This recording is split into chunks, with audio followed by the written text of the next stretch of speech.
Les gens ont ri lorsqu'un vieux pick-up poussiéreux est arrivé sur le tarmac et qu'un mécanicien taché de graisse nommé Clayton Reese en est sorti.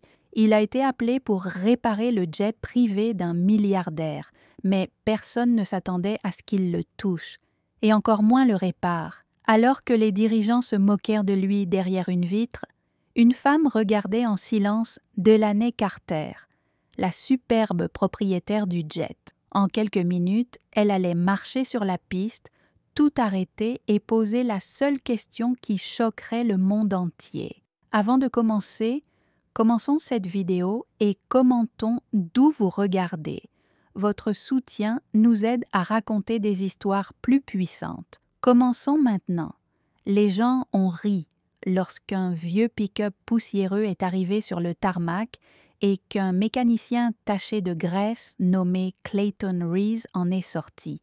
Il a été appelé pour réparer le jet privé d'un milliardaire, mais personne ne s'attendait à ce qu'il le touche, et encore moins le répare. Alors que les dirigeants se moquaient de lui derrière une vitre, une femme regardait en silence Delaney Carter, la superbe propriétaire du jet. En quelques minutes, elle allait marcher sur la piste, tout arrêter, et poser la seule question qui choquerait le monde entier. Il était 6h47 lorsque Clayton est arrivé à l'aéroport international de Clearwater. Le ciel était encore meurtri par l'aube et le vent mordant sa flanelle usée, ses bottes crissées contre le tarmac, chaque pas résonnant plus fort que le rugissement lointain des moteurs. Il avait reçu l'appel d'urgence juste avant le lever du soleil. Panne d'avion urgente. Aucun détail, aucun contexte, seulement une adresse dans la promesse d'un salaire rapide. Le jet privé se dressait comme une bête argentée au loin, entouré d'hommes polis en costume bleu marine, chaussures brillantes et manteaux de créateurs. Ils levèrent brièvement les yeux lorsque Clayton s'approcha, puis retournèrent à leur rire. L'un se pencha vers l'autre et murmura quelque chose, et tous deux éclatèrent de rire. Clayton les ignora. Il avait déjà vu leur type auparavant. L'éclat d'une salle de réunion sans aucune compréhension des machines. Ce qui comptait, c'était l'avion. Des vies étaient en jeu. Il laissa tomber ses outils à côté du jet, ouvrit le panneau du moteur et se figea. Ce qu'il vit faillit lui couper le souffle. La conduite de carburant était fissurée. Pas seulement fissurée, fondue, l'isolation avait disparu. La pince était corrodée et une fuite de carburant était dangereusement proche de la bobine d'allumage. Quiconque avait touché ce dernier aurait dû être banni de l'aviation. Une étincelle et ce jet auraient explosé en plein vol. Clayton savait qu'il avait quelques minutes, pas des heures. Sans secours, pas d'assistant et pas de temps pour expliquer, il a retroussé ses manches et s'est mis au travail. Ses doigts bougeaient avec la certitude d'années passées à réparer des moteurs dans des granges, sur les autoroutes et sous le soleil brûlant des étés de la Caroline. Le personnel de l'aéroport était bouche bée. Quelques vidéos enregistrées sur leur téléphone. Il pouvait sentir leur jugement comme de la chaleur dans son dos, mais il ne s'est pas arrêté. À l'intérieur du terminal, Delaney Carter regardait tout. Elle ne dit rien, tandis que son personnel ricanait. Elle n'était pas seulement une PDG, elle était une reine de l'aviation.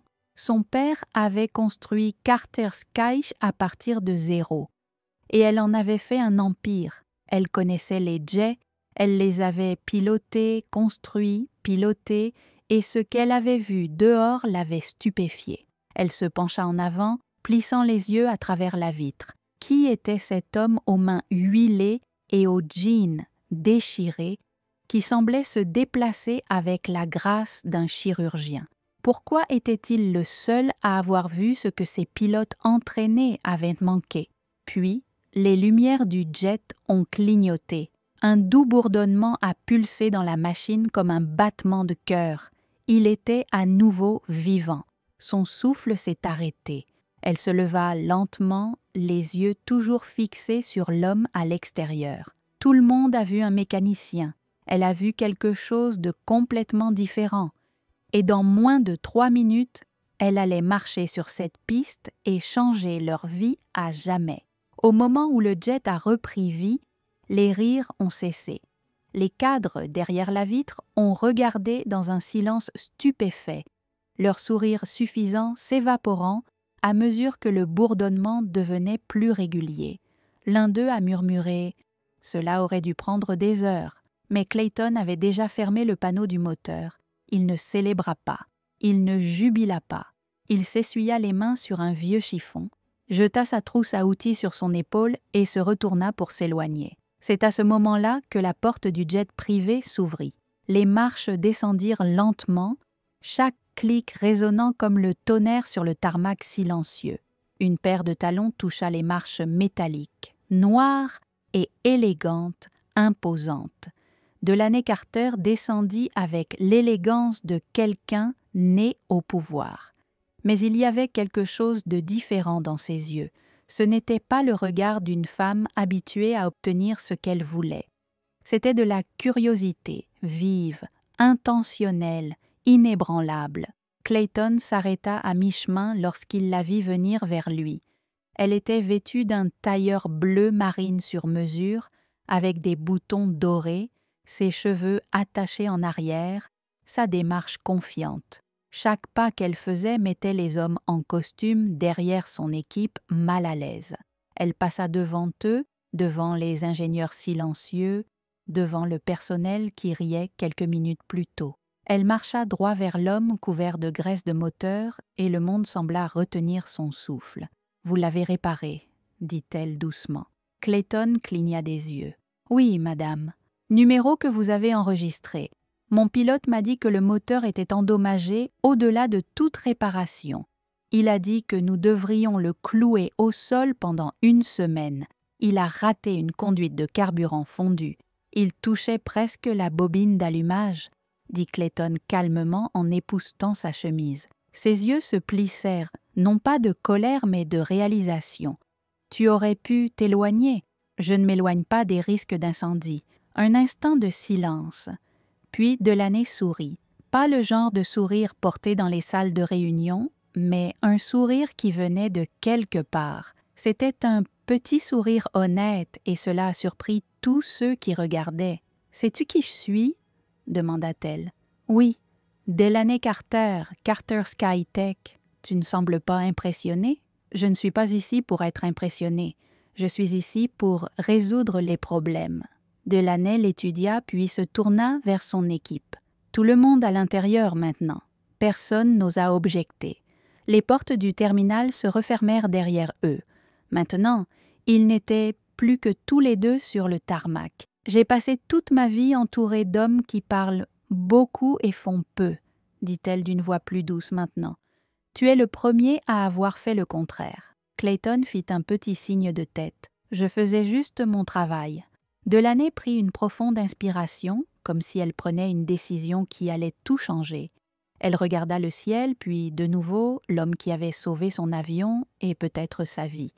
Elle fit un pas plus près. « Que ferais-tu » demanda-t-elle lentement. « Si quelqu'un comme moi te demandait quelque chose de complètement fou ?» Clayton ne bougea pas. « Ça dépend. À quel point? Et si je te demandais en mariage ?» Pendant un instant, aucun d'eux ne parla. Le vent murmura sur la piste. Un oiseau décolla d'un poteau voisin. Et Clayton, toujours en jean déchiré, bottes tachées de carburant et doigts noircis par la graisse, regarda le PDG milliardaire avec le calme d'un homme qui n'avait rien à perdre et tout à gagner. Clayton ne rit pas. Il ne broncha pas. Il resta simplement là, les yeux rivés sur les siens, comme s'il essayait de décoder la question derrière la question.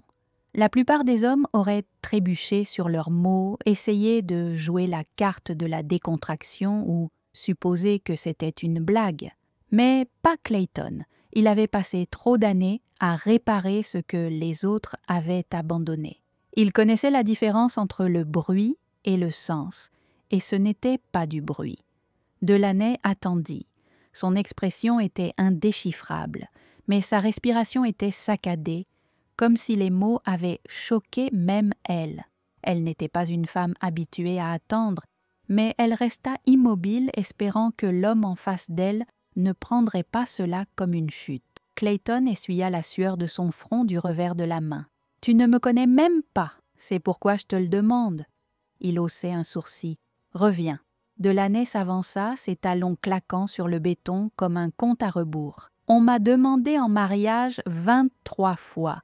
J'ai compté par des hommes en costume qui ont mémorisé ma valeur nette et ont appelé ça de l'amour. Mais toi, » elle s'arrêta, sa voix t'attrapant, « es entré dans ce cauchemar avec une clé à molette, a sauvé mon jet, a risqué ta vie et n'a rien demandé en retour. Je ne l'ai pas fait pour toi, Clayton a dit. Je l'ai fait parce que quelqu'un devait le faire. Exactement, elle murmura. C'est ce qui rend la chose réelle. Il baissa les yeux, soudainement conscient de la saleté sur ses mains, le col effiloché de sa chemise. Tu veux épouser un numéro de mécanicien. Je veux épouser le seul homme ici qui n'a pas essayé de m'impressionner. Derrière eux, les lumières du terminal brillaient dans le crépuscule du soir. Quelques yeux curieux piquaient à travers la vitre, des murmures se propageant comme une traînée de poudre. Les téléphones filmaient probablement, mais Delaney s'en fichait. Pour la première fois depuis des années, elle ne jouait pas. Elle était simplement en train d'être. Clayton a finalement brisé le silence. « Tu es sérieux ?» Comme une crise cardiaque, il l'a étudiée un instant. Pas les vêtements ni le titre, mais la personne. Puis, « Enlève tes talons. » Delaney cligna des yeux. « Et si tu étais sérieux, enlève tes chaussures. Viens marcher avec moi 5 minutes. Pas de titre, pas de gros titre, juste 2 personnes sur le même terrain. » Elle hésita une seconde. Puis elle s'appuya sur un pied, enleva un talon, puis l'autre. Pieds nus sur du béton chaud, Delaney Carter suivit un mécanicien dans le coucher du soleil. Ils passèrent devant le jet, devant les ombres du personnel silencieux. Elle ne demanda pas où ils allaient. Elle suivit seulement son rythme, pas à pas. Clayton la conduisit au bord de l'aérodrome où de vieux cintres se dressaient comme des géants oubliés. Il ouvrit une porte rouillée et lui fit signe d'entrer. L'intérieur n'était pas ce à quoi elle s'attendait.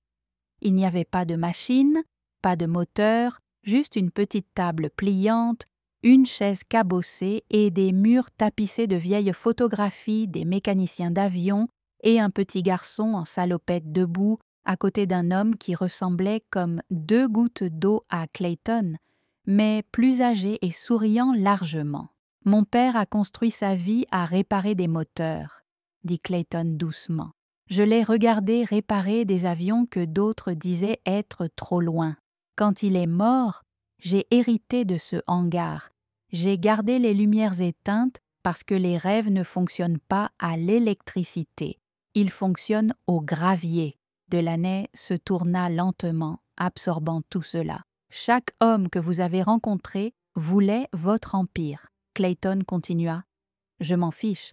Mais si vous offrez vraiment quelque chose de réel, ne vous attendez pas à du champagne et des feux d'artifice. Attendez-vous à des articulations éraflées, des réparations de minuit et des repas dans des boîtes à outils. » Delaney sourit lentement. « Cela semble parfait. » Pour la première fois, Clayton lui sourit en retour, non pas parce qu'il était charmé, mais parce qu'il la croyait. Dehors, le vent s'était levé, mais à l'intérieur du hangar, tout semblait immobile. Le lendemain matin, la lumière du soleil traversait les vitraux du vieux hangar comme de l'or liquide. Delaney était assise en tailleur sur le sol en béton, vêtue de la chemise en flanelle surdimensionnée de Clayton, et sirotant du café dans une tasse ébréchée. Sa robe de créateur était pliée à côté d'elle, presque oubliée. À ce moment-là, elle ne ressemblait en rien à une milliardaire, juste à une femme qui avait finalement expiré. Clayton, assis en face d'elle avec une clé à molette à la main, parlait sans la regarder. « Tu es vraiment restée ? J'avais dit que je le ferais. La plupart des gens auraient appelé un chauffeur et trouvé la suite 5 étoiles la plus proche. Je sais déjà ce que c'est que 5 étoiles, dit Delaney. Puis elle ajouta avec un sourire discret. Je voulais voir ce que ça faisait d'être à 5 heures du matin avec toi. Clayton rit doucement. C'est bruyant. Ça sent la graisse et ça commence par du café noir et des pieds froids. Elle leva sa tasse pour faire semblant de porter un toast aux pieds. Mais, à l'extérieur du hangar, le monde ne s'était pas arrêté. La nouvelle se répandait qu'une milliardaire avait disparu, son avion cloué au sol. Les images de sécurité ont fuité, son nom en tendance, mais personne ne savait où elle était, pas même son cercle intime. Ce qui a rendu la situation plus folle, c'était la rumeur que quelqu'un l'avait vue marcher pieds nus sur un tarmac avec un homme en jean taché d'huile. De retour au conseil d'administration de Carter Aviation, le chaos régnait. Jason Pennington, directeur de l'exploitation et conseiller de longue date de Delaney, se tenait le visage rouge à l'extrémité de la table. C'est inacceptable.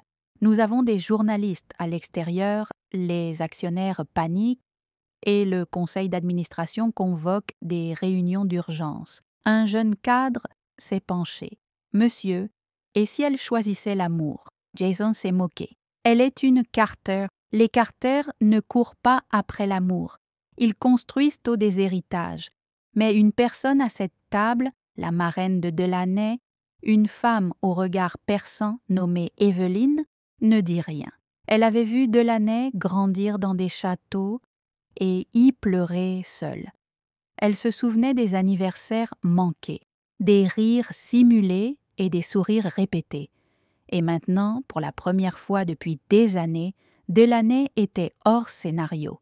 Evelyn sirotait lentement son thé en cachant un sourire rare. De retour à l'aérodrome, Clayton et Delaney travaillaient ensemble sur un vieux Cessna qu'ils restauraient depuis des années.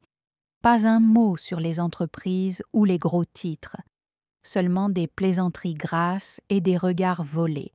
Les mains de Delaney, autrefois utilisées pour les signatures d'entreprise, étaient maintenant tachées d'huile et elle adorait ça. Mais en fin d'après-midi, un SUV noir est apparu à la porte. Le corps de Clayton s'est raidi. Delaney se leva lentement. Elle reconnut le conducteur, Jason. Il sortit avec un calme pratiqué, habillé comme s'il entrait dans une salle d'audience plutôt que dans un hangar. « Mademoiselle Carter, je suis soulagée de voir que vous allez bien. »« Jason, » dit-elle en s'essuyant les mains sur un chiffon, « qu'est-ce qui t'amène ici? Tu fais paniquer le monde. Ton jet a raté son départ. Les médias sont en pleine spirale. Je suis ici pour t'escorter vers ta réalité. » Elle sourit poliment. « Tu veux dire ta version ?» Les yeux de Jason se posèrent sur Clayton. « Qui est-il » Clayton s'avança imperturbable. « Juste le gars qui a empêché son jet d'exploser. » Jason eut un rire sec et hypocrite. « Bon, et maintenant, tu penses que ça te qualifie pour te tenir à côté d'elle ?» La voix de Delaney devint calme mais sèche. « Je n'ai pas besoin de qualification pour choisir à côté de qui je me tiens. » Jason essaya de regagner du terrain. « Il y a des investisseurs qui surveillent, Delaney. Il y a des apparences à préserver. Tu es un Carter. »« Non !» dit-elle en marchant lentement vers lui.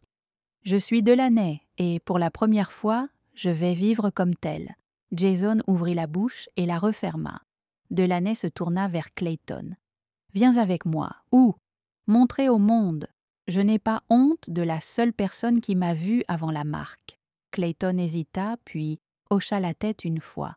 Elle tendit la main vers sa main et cette fois Clayton la prit. Les portes du hangar s'ouvrirent en grand. Les caméras à l'extérieur claquèrent comme des pétards, mais Delaney Carter avança, les mains tachées d'huile entrelacée avec celles des mécaniciens, sans maquillage, sans diamants, juste la vérité. Et le monde retint son souffle. Alors qu'il sortait dans l'éclat brillant de l'après-midi, le monde à l'extérieur du hangar semblait être un royaume entièrement différent. Les journalistes se précipitèrent pour prendre des photos et crier des questions, mais Delaney n'a pas bronché. Elle ne se souciait pas de leurs mots ou de leurs jugements. La seule chose qui comptait maintenant était l'homme debout à côté d'elle, l'homme qui l'avait vue pour qui elle était vraiment. Pas l'héritage ni les milliards, mais la personne qui se cachait en dessous de tout cela. Jason était déjà dans sa voiture, regardant de loin. Son visage était un mélange d'incrédulité et de frustration, ses doigts tapotant avec impatience sur le volant. Il n'avait jamais vu Delaney comme ça, ne l'avait jamais vue aussi courageuse de vivre selon ses propres conditions. Les années de personnages soigneusement élaborés, de réunions du conseil d'administration et de rapports d'investissement, tout s'était effondré en un instant. Delaney, c'est imprudent. Jason l'avait prévenu plus tôt lorsqu'ils ont parlé au téléphone. Tu ne peux pas tout jeter pour un mécanicien et ton avenir, ton héritage. Delaney n'a pas répondu à ces messages frénétiques. Elle savait ce qu'il dirait. Elle savait combien il craignait qu'elle ne se libère. L'empire qu'ils avaient construit ensemble était en danger, mais elle était arrivée à une conclusion qui allait tout changer. Elle avait passé toute sa vie à construire un avenir qu'elle n'avait jamais voulu. Il était temps d'arrêter de faire semblant. Clayton se tenait à côté d'elle, les mains encore tachées de graisse de moteur. Il n'était pas riche, il n'avait pas de relations, il ne possédait même pas une voiture qui pouvait faire tourner les têtes. Mais à ce moment-là, Delaney réalisa qu'aucune de ces choses n'avait d'importance. Ce qui importait, c'est que Clayton avait toujours été réel.